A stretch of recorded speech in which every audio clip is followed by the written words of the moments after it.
Thanks to the magic that is Microsoft Excel, I can tell you that my game collection is nearing 900 titles. While not a huge collection compared to some other channels, it's still probably more than I'll ever play in a lifetime. Unless old man RGO is still gracing your screens for some reason in 60 years. Anyway, the point I'm getting at is that there are games I've been meaning to get to for years. The overwhelming choice can make the selection process slow.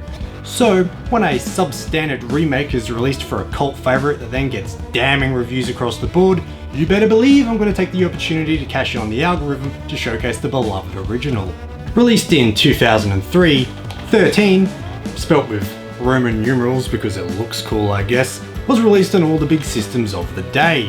I had the choice of the PS2 and Xbox versions from my collection and chose the Xbox for no particular reason. From the 5 minutes of research I did while sitting in this very room before playing, I found no discernible difference. So, come with me now as I finally play something I probably should have 17 years ago. Better late than never I guess, which is a solid mantra for this channel if there ever was one.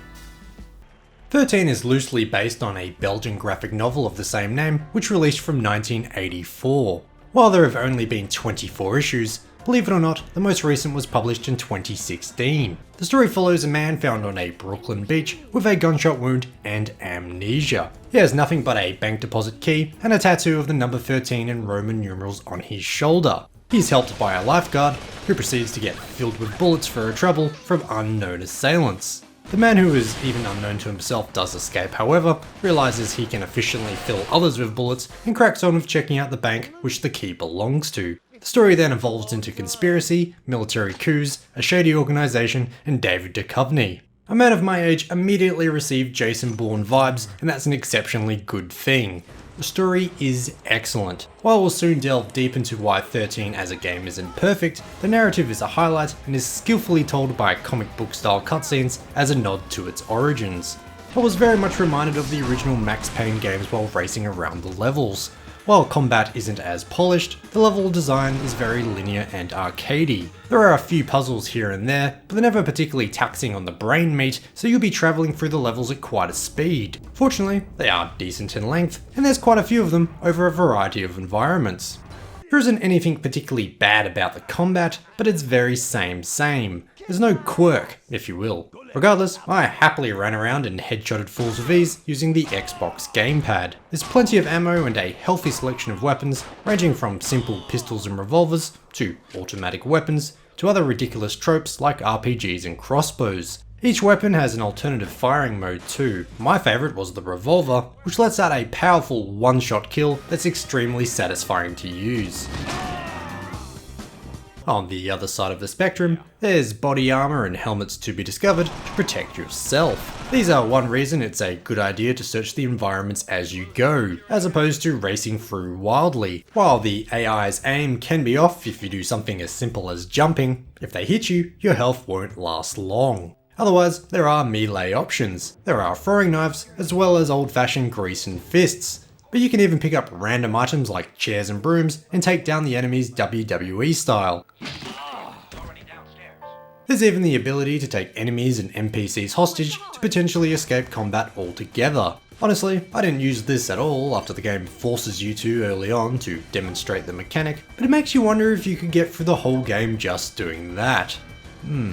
You can have that idea for free, Twitch streamers and speedrunners. If running and gunning isn't your style, there are a host of compulsory stealth sequences, which is always a popular game mechanic choice. This would probably be more of an issue if the AI were any good. Many times they were completely oblivious to someone being taken down only meters away.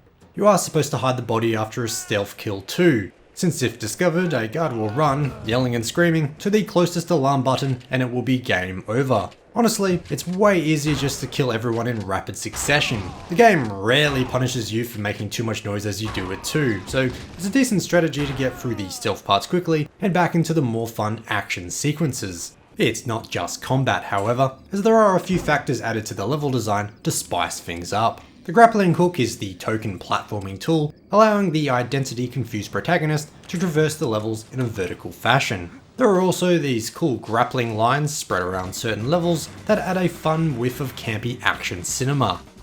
Another spy tool is a key that unlocks most doors. It appears there's some sort of time mechanic trying to make it a risk and stressful, but it only ever takes a few seconds to use. I guess I've always killed everyone before I use it anyway, so the risk versus reward mechanic was lost on me most of the time. Otherwise, certain doors can only be opened by certain keys, so be sure to search every nameless enemy you gun down or karate chop. One aspect of the level design I enjoyed was hunting around for classified documents.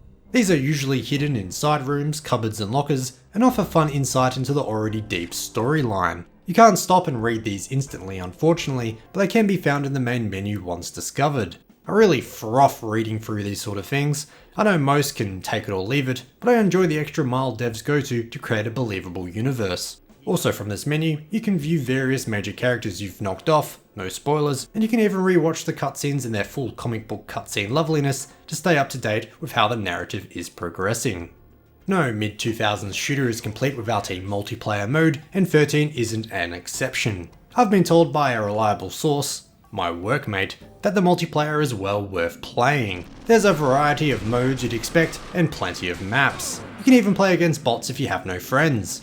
As an extra interesting tidbit, the online portion of the multiplayer was actually Ubisoft's first foray into the mode for consoles.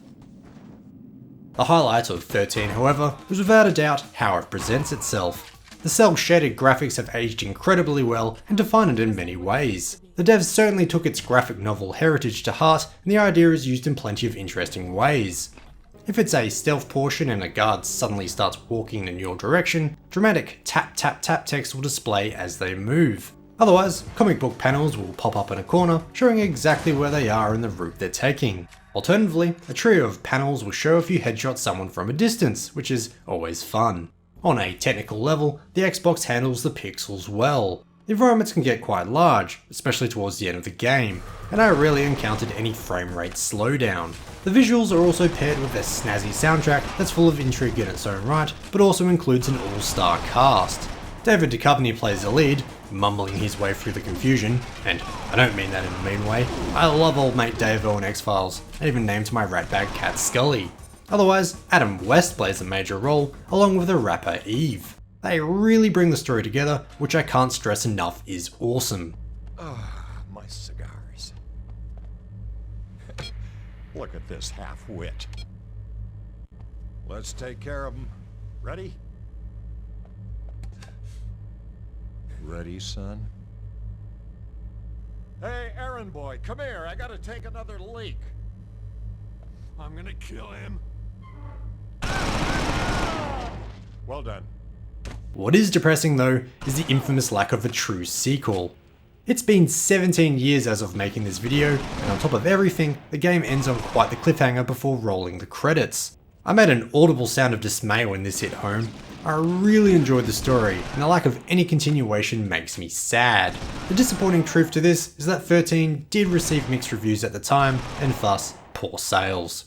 Although, there was a feature phone game released in 2007 that I remember was marketed extensively in magazines at the time called Covert Identity. This side-scrolling shooter was developed by Gameloft and is apparently quite easy to emulate in the modern day, but from what I can tell, does not go very far to advance the story. Alternatively, there is a game called Lost Identity, which released on Windows and iDevices in 2011, but that's just a hidden object game. Bummer. So, fans of the series were understandably excited when a remake was announced in 2019. Developed by Microids, the reception wasn't great. Downright awful actually. Marred with technical issues and offensive omissions, you'd be hard pressed to find a positive review for it in 2020. A decent remake could have finally guaranteed a sequel after all these years, but any chance of that's likely been ruined now. Maybe the issues will eventually be patched out, but the consensus is to stick to the original for now. It can currently be found on GOG for $6.